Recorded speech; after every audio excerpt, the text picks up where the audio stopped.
Welcome back to national academy. ഇന്നത്തെ ഈ ഒരു സെഷനിൽ നമ്മൾ ഡിസ്കസ് ചെയ്യുന്നത് NIOSന്റെ SSLC സെക്കൻഡറി കോഴ്സിലെ ബേസിക് കമ്പ്യൂട്ടിംഗ് എന്ന് പറയുന്ന സബ്ജക്റ്റിലെ സെക്കൻഡ് ചാപ്റ്റർ ആയിട്ടുള്ള ഓപ്പറേറ്റിംഗ് സിസ്റ്റം എന്ന് പറഞ്ഞിട്ടുള്ള ചാപ്റ്ററിനെ കുറിച്ചാണ്. ഓക്കെ, അപ്പോൾ ഈ ഒരു ചാപ്റ്ററിലെ പ്രധാനപ്പെട്ട ഭാഗങ്ങളും അതിനോടനുബന്ധിച്ചിട്ടുള്ള മറ്റു കാര്യങ്ങളാണ് നമ്മൾ എന്ത് ചെയ്യുന്നത് ഈ ഒരു വീഡിയോയിൽ നമ്മൾ ഡിസ്കസ് ചെയ്യുന്നത്. ഓക്കെ, സോ നമുക്ക് ആ ഒരു ഭാഗത്തിലോട്ട് കടക്കാം. ഓക്കെ, നമ്മുടെ ഈ ചാപ്റ്ററിന്റെ പേര് എന്ന് പറയുന്നത് ഓപ്പറേറ്റിംഗ് സിസ്റ്റം എന്ന് പറഞ്ഞിട്ടുള്ള ഒരു ചാപ്റ്ററാണ്. നമ്മുടെ പ്രീവിയസ് ചാപ്റ്ററിൽ നമ്മൾ കമ്പ്യൂട്ടറിന്റെ ബേസിക് ആയിട്ടുള്ള കാര്യങ്ങൾ കുറച്ച് പഠിച്ചു കഴിഞ്ഞിട്ടുണ്ടായിരുന്നു. ശേഷമാണ് നമ്മൾ എന്ത് ചെയ്യുന്നത് ഈ ഓപ്പറേറ്റിംഗ് സിസ്റ്റത്തിലോട്ട് നമ്മൾ കടക്കുന്നത്. സോ ഈ ഒരു ചാപ്റ്ററിൽ നമ്മളോട് പറയുന്ന കാര്യങ്ങൾ എന്തൊക്കെയാണെന്ന് വെച്ച് കഴിഞ്ഞാൽ എന്താണ് ഒരു ഓപ്പറേറ്റിംഗ് സിസ്റ്റം, അത് നമുക്ക് എന്തൊക്കെ കാര്യങ്ങളാണ് ചെയ്തു തരുന്നത് എന്നുള്ളതും, അതുപോലെ തന്നെ നമ്മൾ ഇതിലൊരു ഓപ്പറേറ്റിംഗ് സിസ്റ്റത്തെ നമ്മൾ പരിചയപ്പെടാൻ കൂടി പോവുകയാണ്. അതായത് ഇതിൽ നമ്മളൊരു സോഫ്റ്റ്വെയർ ഒരു ഓപ്പറേറ്റിംഗ് സിസ്റ്റത്തെ കുറിച്ച് പഠിക്കുകയും അതുപോലെ തന്നെ അതിൽ നമുക്ക് ചെയ്യാൻ പറ്റുന്ന കാര്യങ്ങൾ എന്തൊക്കെയാണ് എന്നുള്ളതും അതിനോടനുബന്ധിച്ചുള്ള കുറച്ച് സോഫ്റ്റ്വെയർസും കൂടിയാണ് നമ്മൾ ഇനി വരാൻ പോകുന്ന പാഠത്തിലൊക്കെ എന്ത് ചെയ്യുന്നത് നമ്മൾ ചർച്ച ചെയ്യുന്നത്. ഓക്കെ, അപ്പോൾ നമുക്ക് ആദ്യം തന്നെ എന്താണ് ഓപ്പറേറ്റിംഗ് സിസ്റ്റം എന്നുള്ളത് നോക്കാം. ഓപ്പറേറ്റിംഗ് സിസ്റ്റം എന്ന് പറയുന്നത് പൊതുവെ ഓപ്പറേറ്റിംഗ് സിസ്റ്റത്തിന് സിമ്പിൾ ആയിട്ട് പറയുന്നത് സെറ്റ് ഓഫ് പ്രോഗ്രാംസ് എന്നാണ്. അഥവാ നമ്മൾ ഒരു കമ്പ്യൂട്ടർ, അതായത് ഒരു സിസ്റ്റത്തിലെ ഒരു കൂട്ടം പ്രോഗ്രാമുകളെയാണ് പൊതുവെ എന്ത് വിളിക്കുന്നത് ഓപ്പറേറ്റിംഗ് സിസ്റ്റം എന്ന് വിളിക്കുന്നത്. അപ്പോൾ ഈ ഒരു കൂട്ടം പ്രോഗ്രാംസ് എന്നുള്ളൊരു ഡെഫിനേഷൻ നിങ്ങൾ ഇതിന് മുമ്പ് കേട്ടിട്ടുണ്ടാവും അല്ലേ. അതായത് ഓപ്പറേറ്റിംഗ് സിസ്റ്റത്തിന്റെ പറ്റി പറയുന്ന ഭാഗത്തെ നമ്മൾ സിസ്റ്റം സോഫ്റ്റ്വെയർസ് എന്നും പഠിച്ചിട്ടുണ്ട് അല്ലേ. അപ്പോൾ ഒരു സിസ്റ്റം സോഫ്റ്റ്വെയറിൽ പെടുന്ന ഒരു സംവിധാനമാണ് എന്ത് ഓപ്പറേറ്റിംഗ് സിസ്റ്റം എന്ന് പറയുന്നത്. സോ ഓപ്പറേറ്റിംഗ് സിസ്റ്റം ചെയ്യുന്നത് എന്താണെന്ന് വെച്ച് കഴിഞ്ഞാൽ നമ്മുടെ സിസ്റ്റത്തിലുള്ള എല്ലാ ഹാർഡ്വെയർസുകളെയും സോഫ്റ്റ്വെയറുകളെയും അതുപോലെ തന്നെ മറ്റ് പെരിഫറൽ ഡിവൈസസിനെയും ഒക്കെ റൺ ചെയ്യാൻ വേണ്ടിയിട്ട് അല്ലെങ്കിൽ അതിനെ ഏകോപിപ്പിച്ചുകൊണ്ട് അതിനെ വർക്ക് ചെയ്യിപ്പിക്കുന്ന ഒരു സംവിധാനമാണ് എന്ത്, അതിന് വർക്ക് ചെയ്യിപ്പിക്കാൻ നമ്മളെ സഹായിക്കുന്ന ഒരു സംവിധാനമാണ് എന്ത് ഓപ്പറേറ്റിംഗ് സിസ്റ്റംസ് എന്ന് പറയുന്നത്. അപ്പോൾ ഒരു ഓപ്പറേറ്റിംഗ് സിസ്റ്റം ഇല്ലാണ്ട് നമുക്ക് എന്ത് ചെയ്യാൻ കഴിയില്ല, നമുക്കൊരു സിസ്റ്റം റൺ ചെയ്യിപ്പിക്കാൻ സാധിക്കില്ല എന്നർത്ഥം. ഓക്കെ, അപ്പോൾ അതാണ് ഓപ്പറേറ്റിംഗ് സിസ്റ്റം എന്ന് പറയുന്നത്. അതുപോലെ തന്നെ ഈ ഒരു ഓപ്പറേറ്റിംഗ് സിസ്റ്റം ഇതൊക്കെ സിസ്റ്റത്തിന്റെ ഉള്ളിൽ നടക്കുന്ന സംവിധാനങ്ങളാണെങ്കിലും ഒരു യൂസറിന് എങ്ങനെയാണ് ഒരു ഓപ്പറേറ്റിംഗ് സിസ്റ്റം പ്രൊവൈഡ് ചെയ്യുന്നത്, അല്ലെങ്കിൽ യൂസറിന് എങ്ങനെയാണ് ഓപ്പറേറ്റിംഗ് സിസ്റ്റം കാണാനും അതുപോലെ തന്നെ അത് ചെയ്യാനൊക്കെ പറ്റുന്നതെന്ന് വെച്ച് കഴിഞ്ഞാൽ അതിന് ഓപ്പറേറ്റിംഗ് സിസ്റ്റംസ് ഉപയോഗിക്കുന്ന ഒരു പ്രധാന സംവിധാനമുണ്ട്, GUI എന്ന് പറഞ്ഞിട്ട് ഗ്രാഫിക്കൽ യൂസർ ഇന്റർഫേസ് എന്നാണ് അതിന് പറയുന്നത്. അഥവാ ഗ്രാഫിക്കൽ യൂസർ ഇന്റർഫേസ് എന്ന് പറയുന്നത് നമ്മുടെ സിസ്റ്റത്തിൽ നമുക്കറിയാം, നമ്മളൊരു വിൻഡോ ഓപ്പൺ ചെയ്ത് കഴിഞ്ഞാൽ അല്ലെങ്കിൽ സിസ്റ്റം ലോഗിൻ ചെയ്ത് കഴിഞ്ഞാൽ അതിൽ ഒരുപാട് ഓപ്ഷൻസ് നമുക്ക് കാണാൻ പറ്റും അല്ലേ.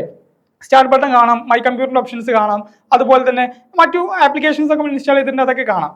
ആ ഒരു വിൻഡോയെ തന്നെയാണ് നമ്മൾ, അല്ലെങ്കിൽ അത് കാണാൻ നമ്മളെ ഹെൽപ്പ് ചെയ്യുന്ന ഒരു സംവിധാനത്തെ തന്നെയാണ് നമ്മൾ എന്ത് വിളിക്കുന്നത്, നമ്മൾ GUI ഗ്രാഫിക്കൽ യൂസർ ഇന്റർഫേസ് എന്ന് വിളിക്കുന്നത്. ഓക്കെ, കാരണം ഈ ഗ്രാഫിക്കൽ യൂസർ ഇന്റർഫേസ് എന്ന് പറയുന്നത് നമുക്ക് എല്ലാത്തിൻ്റെ ഒരു ഷോർട്ട് കട്ട് എന്ത് ചെയ്യാണ് ഈ ഒരു ഓപ്പറേറ്റിംഗ് സിസ്റ്റം നമുക്ക് പ്രൊവൈഡ് ചെയ്യാണ്. നമ്മൾ അതിന്റെ എക്സാക്ട് പാത്തിൽ പോയിട്ട് ചെയ്യേണ്ട കാര്യങ്ങൾക്ക് പകരം നമുക്ക് എന്ത് ചെയ്യാൻ ഒരുപാട് ഷോർട്ട് കട്ടുകൾ എന്ത് ചെയ്യുന്നുണ്ട് ഇവർ പ്രദാനം ചെയ്യുന്നുണ്ട്.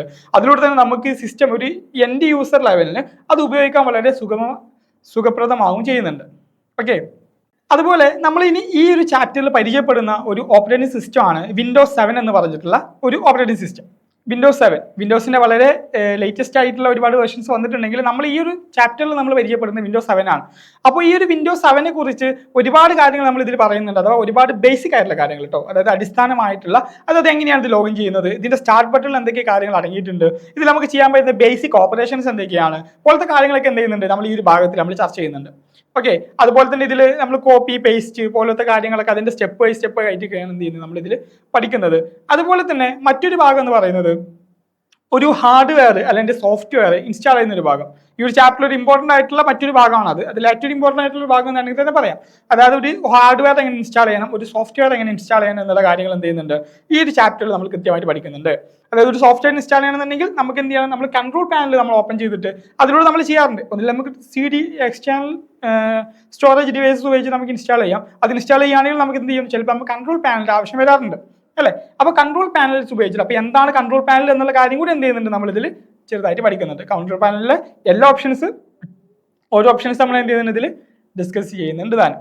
ഓക്കെ, അപ്പോൾ ഇത്തരം കാര്യങ്ങളൊക്കെയാണ് നമ്മൾ ഇതിൽ പഠിക്കുന്നത്. അതുപോലെ തന്നെ ഇതിൽ നിന്ന് നമുക്ക് വരുന്ന ക്വസ്റ്റ്യൻസ് എന്ന് പറയുന്നത് നമുക്ക് പൊതുവേ ഇതിൽ നിന്ന് ഡയറക്റ്റ് ക്വസ്റ്റ്യൻസ് ഒന്നും അങ്ങനെ വരാറില്ല. നമുക്ക് വരുന്നത് true or false type questions, അതായത് തെറ്റാണോ ശരിയാണോ എന്നുള്ള രൂപത്തിലുള്ള ക്വസ്റ്റ്യൻസ്. അതുപോലെ തന്നെ നമുക്ക് fill in the blank questions പോലത്തെ ക്വസ്റ്റ്യൻസ് ഒക്കെയാണ് എന്ത് ചെയ്യുന്നത് ഈ ഒരു ചാപ്റ്റർ നമുക്ക് പൊതുവെ വരാറുള്ളത്. അപ്പോൾ ഇത്തരം ക്വസ്റ്റ്യൻസ് ഒക്കെയാണ് നമുക്ക് ഇതിൽ പൊതുവെ വരാറുള്ളത്. ഞാൻ ഒരു 2 ക്വസ്റ്റ്യൻ്റെ മോഡൽ കാണിക്കാം. നമുക്ക് പൊതുവെ വരാറുള്ള ഓക്കെ, സോ ഈ ഒരു ചാപ്റ്ററിൽ നമുക്ക് പൊതുവെ വരാറുള്ള ഒരു മോഡൽ ക്വസ്റ്റ്യൻ ആണ്. Okay, state true or false എന്ന് പറഞ്ഞിട്ട് delete files or folders are not stored in the recycle bin എന്ന് പറഞ്ഞിട്ട്, അതായത് ഒരു സ്റ്റേറ്റ്മെന്റ് കൊടുക്കുകയാണ് തെറ്റാണ് ശരിയാണെന്നുള്ള രൂപത്തിൽ. അതായത് ബേസിക് ആയിട്ടുള്ള കുറച്ച് കാര്യങ്ങളായിരിക്കും. ഫയൽ റീസൈക്കിൾ ബിന്നിൽ സ്റ്റോർ ചെയ്തിട്ടുള്ള ഫയലുകൾ നമുക്ക് എന്ത് ചെയ്യാം, deleted files or folders are not stored in recycle bin എന്നാണ്. നമ്മൾ ഡിലീറ്റ് ചെയ്തിട്ടുള്ള ഫോൾഡറുകൾ ആയിക്കോട്ടെ അല്ലാങ്കിൽ ഫയലുകൾ ആയിക്കോട്ടെ അതൊന്നും റീസൈക്കിൾ ബിന്നിൽ സ്റ്റോർ ചെയ്ത് വെക്കില്ല എന്നാണ് പറയുന്നത്. അത് തെറ്റാണോ ശരിയാണെന്നാണ് ചോദിക്കുന്നത്. തെറ്റായിട്ടുള്ള സ്റ്റേറ്റ്മെന്റ് ആണ് അല്ലേ, അത് സ്റ്റോർ ചെയ്ത് വെക്കുന്നുണ്ട്. ഓക്കെ, അപ്പൊ അങ്ങനത്തെ ആ രൂപത്തിലുള്ള ക്വസ്റ്റ്യൻസ് ആണ് ഉണ്ടാവും. അതുപോലെ തന്നെ ഇവിടെ കാണാം ഫിൽ ഇൻ ദ ബ്ലാങ്ക്സ് എന്ന് പറഞ്ഞിട്ട്, when you start the computer system by default the task bar appear at the dash of the screen. അതായത് നമ്മൾ വിൻഡോസ് ഓപ്പൺ ചെയ്യുന്ന സമയത്ത് നമ്മുടെ ടാസ്ക് ബാർ ഡിഫോൾട്ട് ആയിട്ട് ഉണ്ടായിരിക്കുന്ന ഒരു ഭാഗം ഡാഷ് എന്ന് പറഞ്ഞിട്ടാണ് ആ സ്ക്രീനിന്റെ ഇന്ന ഭാഗത്താണെന്നുണ്ടായിരിക്കും ആ ഡിഫോൾട്ട് ആയിട്ടുള്ള സംവിധാനം ഉണ്ടായിരിക്കാന്നാണ് പറയുന്നത്. പൊതുവെ എന്താണ് സ്റ്റാർട്ട് ബട്ടൺ നമുക്ക് എവിടെ ഉണ്ടാവും, താഴെയാണല്ലോ ഉണ്ടാവും അല്ലെ, ബോട്ടം സൈഡിലാണ്. അപ്പൊ ഇതുപോലത്തെ ടൈപ്പ് ക്വസ്റ്റ്യൻസ് ആണ് നമുക്ക് എന്ത് വരുന്നത് ഈ ഒരു ഭാഗത്ത്, ഈ ഒരു ചാപ്റ്ററിൽ നിന്ന് ഇതുപോലത്തെ ട്രൂ ഓർ ഫാൾസ് അതുപോലെ തന്നെ fill in the blanks questions ഒക്കെയാണ് നമുക്ക് പൊതുവെ വരാറുള്ളത്. ഓക്കെ, അപ്പോൾ ഈ ഒരു ചാപ്റ്ററിന്റെ കംപ്ലീറ്റ് ഫോം അഥവാ നമ്മൾ ഇതിന്റെ ഒരു വീഡിയോ സഹിതം അതായത് സ്ക്രീൻ ഷെയർ ചെയ്തിട്ട് തന്നെ കാണിച്ചിട്ടുള്ള കംപ്ലീറ്റ് ക്ലാസ്സസ് നമുക്ക് അവൈലബിൾ ആണ്. നമ്മുടെ നാഷണൽ അക്കാഡമി എന്ന് പറയുന്ന ആപ്പിൽ നമുക്ക് ഇതിന്റെ കംപ്ലീറ്റ് ക്ലാസ്സുകളും അതുപോലെ തന്നെ മോഡൽ ക്വസ്റ്റ്യൻസുകളും മോഡൽ ക്വസ്റ്റ്യൻ ആൻഡ് ആൻസേഴ്സ് ഒക്കെ നമുക്ക് അതിൽ അവൈലബിൾ ആണ്. ഓക്കെ, അപ്പോൾ നിങ്ങൾക്ക് അതൊക്കെ ആക്സസ് ചെയ്യണമെന്നുണ്ടെങ്കിൽ നിങ്ങൾ ഉടനെ തന്നെ നാഷണൽ അക്കാഡമി ആയിട്ട് കോൺടാക്ട് ചെയ്യാം. ഓക്കെ, നെക്സ്റ്റ് ക്ലാസ്സിൽ വീണ്ടും കാണാം. Thank you.